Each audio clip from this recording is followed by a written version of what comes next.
गरीब शिशुर दुख कहानी जन्म होगा पूर्व संपूर्ण भिन्नक्षम होइछि आशीष शेख। दीर्घ दिन संघर्ष पर भिन्नक्षम प्रमाणपत्र मिली शतकड़ा 65% भाग। आशीष को देखिले लगुच 80% रु ऊर्ध्व हेब तांको भिन्नक्षम। तांकर जन्म नाकेदौल ब्लॉक अंतर्गत खमणमुंडा ग्राम रे ममता जमकेई घरे 5 वर्ष पूर्व जन्म होइछंती आशीष। ममता तीनोटी संतानक मध्यरु एही पुत्र संतान भिन्नक्षम। बाप ओ माँ अनेक डाक्तरखाना रे देखाई थिले सुधा भल हेबार आश्वासना पाई नथिले। 5 वर्ष हेलानी भल हेबार ना नेउनी आशीष। दिन मजुरिया परिवार होइथिबारु परिवार प्रतिपोषण करिबा बहुत कष्ट हेउछि।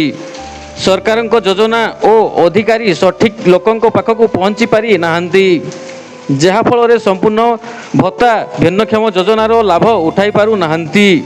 एणु एहा उपरे नाटीदौल ब्लॉक प्रशासन दृष्टि देई एही भिन्नक्षम शिशु को पूरा भिन्नक्षम भत्ता सह एही गरीब परिवार लोकंकु सरकार सहायता जोगाई देबाकु परिवार लोके दाबी करुछंती।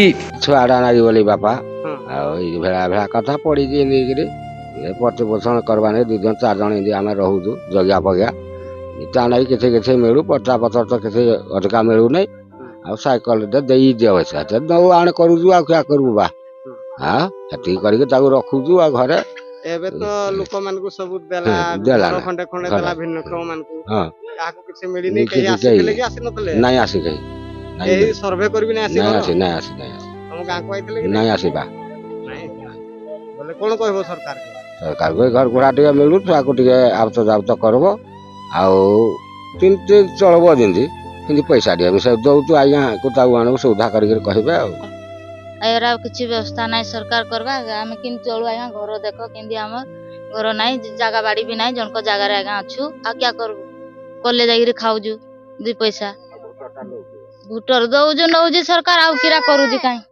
से छुआ पाई किछि करि दउनी कि किछि नहीं से चावल भी पाउनी चावल व्यवस्था नहीं कि किछि नहीं बेटा 3500 हवा कथा भी 3500 नहीं 1200 टका दउजु। एडाखोल दीपक सिंह रिपोर्ट आम ओडिशा लाइव।